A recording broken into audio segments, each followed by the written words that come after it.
which stands for barrier cap. So we were flying over the Gulf of Tonkin. We were between the bad guys and the tankers. Okay. So if any bad guy came that way, we were supposed to go after the bad guys. But so we were listening on the air-to-air frequency. So the guys that were actually being vectored into the MiGs, we were listening to them. And that's where we heard, I can't remember the flight number. I know it was the 422nd or 421st. Black Widows was the squadron. The guy leading was the squadron commander, John O'Gorman.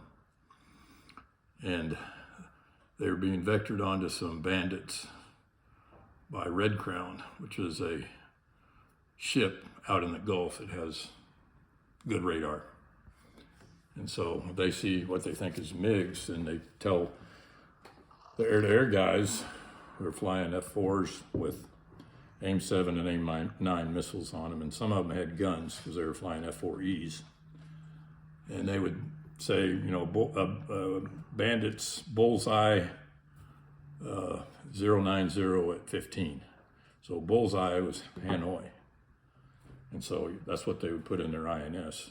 And so they would have an idea where the MiGs were. And as soon as they got that call, apparently the flight lead for the 422nd or 421st Squadron's flight, O'Gorman, just went balls to the wall in that direction. Not thinking about keeping his wingman with him.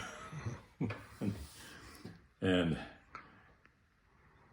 we couldn't make out everything that was going on because it was a lot of chaos when they actually got into the MiGs. The bottom line was 2 of the wingmen got shot down. I mean, you could tell the flight was so chaotic that something bad was going to happen.